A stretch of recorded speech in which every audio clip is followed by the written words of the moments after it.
பசிக்குதுமா, tiffin ஆச்சா? இதோ ஆச்சுப்பா ஆச்சு. காலையில இருந்து அந்த கிச்சன் உள்ள போய் என்னதான் பண்ணுவாளுங்களோ தெரியல, இன்னும் ஊட்டின்னு இருக்காளுங்க சாமான. ஏ ராணி, லட்சுமி, டிஃபன் ஆச்சா? பெரியவனுக்கு பசிக்குதான் பாரு. நீங்களும் இன்னும் சாப்பிடலையா?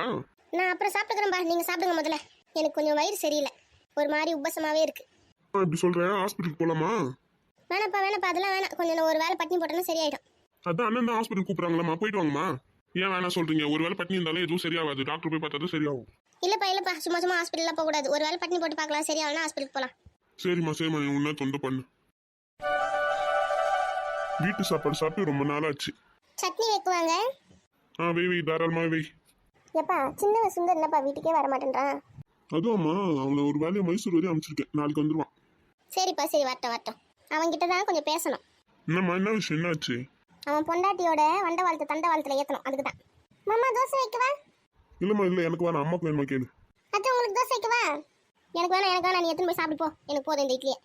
சரி அத்தை, வேற என்ன வேணும் கூப்பிடுங்க. இந்த வீட்டை பத்தி அவ பொண்டாட்டி கொஞ்சம் கூட அக்கறை இல்லை. ஒரு சுடிதார் ஒன்று மாட்டிப்பா, ஒரு பேக் ஒன்று எடுத்துப்பா, காலையில 9 மணி ஆச்சுன்னா சங்கு வெளியில கிளம்பி போயின்னே இருப்பா. இந்த வீட்டு மேல கொஞ்சம் கூட அக்கறைன்றதே அவளுக்கு கிடையவே கிடையாது. அதெல்லாம் அவன் புருஷனுக்கு தெரியுமோ தெரியாதோ, அவனே எப்பயோ ஒரு வாட்டி வரான் வீட்டுக்கு, போறவன் இதையும் ஈத்துன்னு போக வேண்டியதானே. இங்க தனியா தனி கட்டுதான் நீ மாதிரி அவ வாழ்ந்துனுக்கா. யார் சொல்றது மதிக்கிறது இல்லை, யார் பேச்சும் கேட்கறது இல்லை, ஒரு வேலை செய்யறது இல்லை. இவ்வளவு நடக்குதா இந்த வீட்டுல? ஆமா, நீங்களே வீட்லயே இருக்கிறது இல்லை, அப்புறம் எப்படி உங்களுக்கு இதெல்லாம் தெரியும்? நான் தானே இருக்கேன் வீட்டுல. கூத்தா அடிக்கிறாளுங்க, எது கேட்டாலும் எது தேர்த்து பேசுறது, ஒரு வேலை சொன்னா ஒழுங்கா செய்ய போறது இல்ல. சரிம்மா சரி, வீடு நாளைக்கு அவன் வந்துருவான், வந்தோன்னு சொல்லு அவன்கிட்ட. அத்தை உங்களுக்கு எதுனா வேணுமா சாப்பிடு?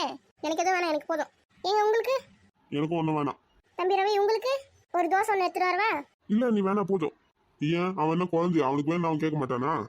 அவன் ஒன்றும் சின்ன பிள்ளை இல்லை என்ன, சும்மா அது வேணுமா இது வேணுமா நொய் நோடிக்கினேன். எதனா வேணும்னா அவனே கேட்பான், போ. சரிங்க, அப்படி அடக்குப்பா. அவளுங்க கேள்வி கேட்க ஆள் இல்லாதனால தான் அப்படியே ஓவரா தலைமையில ஏறி உட்காந்து ஆடுறாளுங்க. அப்புறம் ரவி, சொல்ல மறந்துட்டேன், நீ நாளைக்கு நம்ம திருச்சி வரைக்கும் போயிட்டு வந்துரு. வர சொல்லியிருக்காங்க, மற்ற விஷயம் நான் அப்புறமா உனக்கு சொல்றேன். இப்போ சீக்கிரம் சாப்பிட்டு முடிச்சுட்டு வா, ஒரு வேலை இருக்கு, வெளியே போகணும். சரிண்ணே, வாங்கண்ணே போலாம். என்னப்பா போதுமா? போதுண்ணே, நான் சாப்பிட்டேன், வாங்க போலாம். சாப்பிட்டியா? நல்லா சாப்பிட்டியா? நல்லா சாப்பிட்டேண்ணே. சரி, அப்போ போய் கார் சாவி ஃபோன் எடுத்துக்கோ, போலாம். சரிண்ணே, நான் போய் எடுத்துன்னு வரேன். அம்மா சொல்லுப்பா. நீ சாப்பிடுமா, ஏமா அப்படியே வச்சு உட்காந்துக்க, நல்லா சாப்பிடுமா.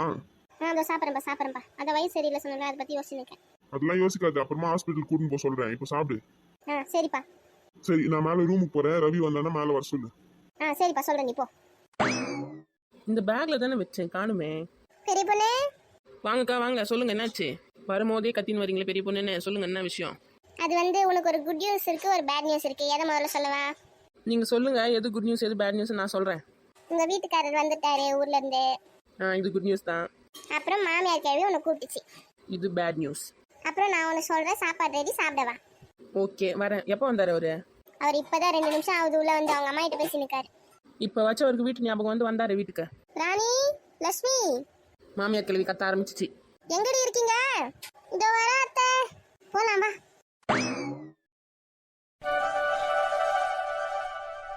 ஏண்டி எப்பவுமே சமையல் கட்டு உள்ளதானே கூட்டம் கூடுவீங்க, இப்ப என்ன இங்க இருந்து வரீங்க? அது ஒண்ணும் இல்ல அத்தை, சும்மா தான் பேசிட்டு இருந்தோம். தெரியும்டி எனக்கு, என்னை பத்தி தானே பின்னாடி பேசிட்டு இருந்தீங்க, தெரியும் எனக்கு, இதான் பண்ணிருப்பீங்க. ஐயோ அத்தை, அதெல்லாம் இல்ல, உங்களை பத்தி எல்லாம் பேசுறது அத்தை. ஒண்ணு என்னை பத்தி பேசிருப்பீங்க, எல்லாம் என் பையனை பத்தி பேசிருப்பீங்க, அதானே? எங்களுக்கு வேற வேலை இல்ல. என் மருமகளுங்க எல்லாரையும் ஒன்னா பார்க்கும்போது எவ்வளவு ஒரு லட்சணமா இருக்கு தெரியுமா? பார்க்க இந்த பூனையும் பால் குடிக்குமான்னு இருக்கீங்க, ஆனா வாயை திறந்தா ஒரே விஷம். போயிட்டு ஆளுக்கு ஒரு வேலையை செய்யுங்க, நின்று வேடிக்கை பார்த்து நிற்காதீங்க. யாரை பத்தி பின்னாடி பேசலாம், யாரை குறை சொல்லலாம், யார் என்ன பண்ணலான்னு யோசிச்சு நிற்பாளுங்க 3 பேரும் சேர்ந்து கும்மியாச்சுன்னு. போய் வேலையை பாருங்க, போங்க. மூஞ்ச பாரு எல்லாத்துக்கும். ஏக்கா, நம்ம பாட்டு நம்ம வேலையை தானே பார்த்துருந்தோம், இது எதுக்கு கூப்பிட்டு வச்சு நம்மளை திட்டிட்டு போகுது பாரு. சரி விடு, என்ன பண்றது, வா போய் என் துணி துவச்சு போடும். நானும் வரேன். வா போலாம். துணி துவைக்க போறேன்னு சொல்லிட்டு 2 பேரும் வந்து இங்க தண்ணி தொட்டில ஏறி உட்காந்து நிக்கீங்களே, மாமியார் கழுவி மட்டும் வந்து பார்த்துச்சுன்னு வச்சுக்கோ, அவ்வளவுதான். ஏக்கோ, எல்லாத்துக்கும் பயந்து இருந்தா எப்படி? மாமியார் கழுவி நேரம் தூங்க போயிருக்கோம், அதுதான் கை வலி கால் வலி இருந்துச்சுல, மாத்திரை போட்டு தூங்கிருக்கோம். அதுவாவது இங்க வரதாவது. ஆமாக்கா, பெரிய பொண்ணு சொல்றதுதான் கரெக்ட், வராது பாருங்களேன். அது இன்னும் ஏந்துக்கு 2 மணி நேரம் ஆகும், அதுக்குள்ள நம்ம எல்லா வேலையும் முடிச்சுட்டு போயிடலாம். அப்படின்னா நம்ப முடியாது, திடீர்னு வந்தாலும் வந்துடும். நீங்க 2 பேரும் கீழே இறங்குனீங்கன்னா டக்கு டக்குன்னு துணி துவச்சு போட்டுருவேன். யாரோ ஒருத்தர் அலசி, யாரோ ஒருத்தர் காய் வை, 1/2 மணி நேரத்துல வேலை முடிஞ்சிடும், போயினே இருக்கலாம். இன்னும் அந்த பசங்க வேற ஏதோ படிக்கிறதுக்கு ஏதோ மேக்ஸ் எது சொல்லி தரணும் கேட்டுருந்தாங்க, அது வேற என்னன்னு போய் பார்க்கணும். வாடி, ஏன் தெரியும் தண்ணியிலே பத்துன்னு இருக்க? நான் வேணா போய் சொல்லி தரவா? ஏன் பெரிய பொண்ணு, இப்பதான் ஏதோ ஆவரேஜா பச்சுன்னு வருதுங்க, அதையும் முடிச்சிடாது பெரிய பொண்ணு. ஏக்கோ எனக்கு மேக்ஸ்லாம் நல்லா வரும்க்கா. நான் வந்து இங்கிலீஷில் தான் வீக், மேக்ஸ்லாம் எனக்கு சூப்பராக வரும். அப்படியா, சரி நம்பிட்டேன். நீங்கள் என்ன பண்ணுங்க, துணி துவச்சி காய வச்சுட்டு வாங்க, நான் போய் மேக்ஸ் சொல்லித்தரேன். ஏக்கா இவ எதுக்கு விட்டு போறான்னு தெரிஞ்சுச்சா? துணி துவைக்கிறதுல இருந்து எப்படி எஸ்கேப் ஆகி ஓடுறது அப்படின்றது இப்போ பண்ணின்னு இருக்கா. நம்ம 2 பேரும் அவளை துணி கிட்ட மாட்டி விட்டு எஸ்கேப் ஆகி போறேன். நான் தான் இப்போ வந்து அலசணும் காய வைக்கணும், அதுதானே உன் பிளானு? சே நான் அப்படி பண்ணுவேனா? நீ அப்படி பண்ணுவியே, அதனால தானே சொல்றேன். சரிடி சண்டை போட்டுக்காதீங்க, இறங்குங்க வெளில. தண்ணியில இருந்து வெளில வா, துணி வேற ஊற வைக்கணும். ஊற வச்சு சோப் போட்டு தரேன், நீங்க 2 பேரும் அப்படியே அலசி காய வச்சிருங்க. முதல்ல போய் துணியில் எடுத்துன்னு வாங்கக்கா. நீங்க தான் அண்ணன் கூட போட்டு வச்சிருக்கேன், இறங்குதீங்க முதல்ல. நான் போய் துணி எடுத்துன்னு வரத்துக்குள்ள நீங்க இங்க இறங்கி இருக்கணும். இந்த உதா வச்சிருக்கேன் கதவு பக்கத்துல. மாமியாருக்கு மேல் வந்து மாட்டிக்கு போறீங்க பாரு, சொல்ற பேச்சு கேட்காம ஏறி உட்காந்துக்கீங்க. தண்ணியெல்லாம் அழுக்கு பண்றீங்களா, போறீங்களா, வரீங்களான்னு கத்துன்னு கத்தும். அதில் நாங்கள் சமாளிச்சுக்குவோம், நீங்கள் போங்க. மாட்டாலும் குமுறு கஞ்சி காசிரும். ஏன்க்கா நிம்மதியாக இருக்க கொஞ்ச நேரம் கூட அந்த மாமியாரை பற்றி பேசியே உயிர் எடுக்கிறீங்க 2 பேரும்? கொஞ்ச நேரம் அமைதியாக தான் இருங்களேன், இந்த இயற்கையை அப்படியே என்ஜாய் பண்ணலாம். எவ்வளோ நல்லா இருக்குது இந்த கிளைமேட்டு. அதை விட்டு மாமியார்னு அதை பற்றியே பேசி நிற்கிங்க. பெரிய பொண்ணு அவங்க பாருடி. எனக்கு தெரியும்டி நீங்க இந்த மாதிரி வேலை தான் எதனா பண்ணி இருப்பீங்கன்னு. அத்தை அது வந்து மாட்டிங்களா கையும் கழுவுமா? வேலை செய்ய சொன்னா இங்க வந்து கூத்தச்சுன்னு இருக்கீங்க. அத்தை அது ஒண்ணும் இல்ல, பெரிய பொண்ணோட மோந்திரம் தனி தட்டுல விழுந்துச்சு, அதான் தேடி நிக்கா. இது மோந்திரம் காணுமா? ஆமா அத்தை, அவளோட தங்க மோந்திரம் நீங்க போட்டீங்களே கல்யாணத்துக்கு, அதுதான் தண்ணி தொட்டியில விழுந்துச்சு, அதான் தேடி நிக்கா. மோந்திரம் மட்டும் கிடைக்கல, இன்னைக்கு இருக்கு பாரு அவளுக்கு. ஏன்க்கா இப்படி சொன்னீங்க? மோந்திரம் என்கிட்ட தானே இருக்கு. நான் மட்டும் அப்படி சொல்லலன்னு வச்சுக்கோ, உன்னை தண்ணி தொட்டிலே வச்சு அமுக்கி கொன்னுடும். ஐயோ இது வேறையா? எதனா ஒன்று சமாளிச்சு அனுப்புங்க. இரு நாங்க பாத்துக்கிறோம். இங்க பாருங்க, 3 பேரும் மோதிரத்தோட வீட்டுள்ள வரதா இருந்தா வாங்க, இல்லைன்னா அப்படியே கிளம்பி உங்க ஆத்தா வீட்டுக்கு போங்க. அந்த கண்டுபிடிச்சிருவோம். இதே ஒரு சாக்கா வச்சு இவங்க தொத்தி விட வேண்டியதான் அவங்க ஆத்தா வீட்டுக்கு. ஒரு மோதிரத்தை ஒழுங்கா பாத்துக்க, துப்பு இல்லை இது, எங்க இந்த குடும்பத்தை ஒழுங்கா பாத்துக்கோங்க. நல்ல வேலை போயிட்டாங்க, முதல்ல ஏன் தெரியும் அதுல இருந்து. இப்போ ஏங்க நீங்க டென்ஷன் ஆகிறீங்க? கூல் விடுங்க, அதை போயிடுச்சுல மாமியார். அது திரும்ப வரத்துக்குள்ள வேலையெல்லாம் முடிச்சுட்டு போகலாம் உள்ள. தேவையில்ல திட்டுலாம் நம்மளுக்கு. நான் என்னக்கா பண்ணேன்? ஒரே வெயிலாக இருந்தது, தண்ணி தொட்டி பார்த்தோன்னா ஆசையாக இருந்தது, அதனால இறங்கினேன். அது ஒரு தப்பா? அது ஒன்றும் தப்பு இல்லை. இந்த வீட்டில் நம்ம மருமகள்லாம் வந்துட்டு இதுக்கெல்லாம் ஆசைப்படுறோம் பார்த்தியா, அதுதான் பெரிய தப்பு. அதுவும் சரிதான், அடிமையாக வந்துட்டோம், நம்மளுக்கு இதெல்லாம் தேவையா? இப்படியே 2 பேரும் பேசி மென்டலாக போகிறீங்க. அவங்கள நம்ம கை உள்ள போட்டு வச்சுக்காம நீங்கள் ஏதோ லூஸ் மாதிரி பேசி நிற்கிறீங்க.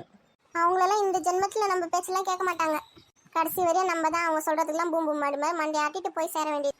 ஆமாம், அந்த மாமியார் கல்வி இருக்கிற வரையும் ஆடும், அதுக்கப்புறம் வேறு யார் இருக்கா? இவங்களும் ஊராக சுத்த போயிடுவாங்க, நம்ம மட்டும் தானே விடு, இருக்கிற வரையும் ஆடிட்டு போட்டோம். அது ஓ நீங்கள் அப்படி வரீங்களா? சரி.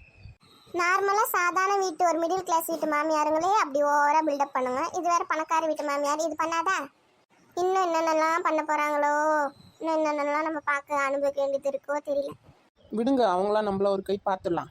நம்ம 4 பேர், அந்த கேள்வி ஒரு ஆள் தான், யார் ஜெயிச்சிரா பார்த்துலாம். அந்த கேள்வி வாய்க்கு யாராலையும் அதுக்கிட்ட ஜெயிக்க முடியாதுடி. அதையும் ஒரு கை பார்த்துடலாம், நானா அந்த கேள்வியான்னு. சரி அதெல்லாம் அப்புறம் பார்க்கலாம், முதல்ல இறங்குறே காலை பிடிச்சி கீழே இழுத்து போட்டுருவேன். இருங்க நானே இறங்குறேன். காலை இழுக்கணும், பேண்ட்டு கிட்ட பிடிச்சி இழுத்து விட்றாதீங்க.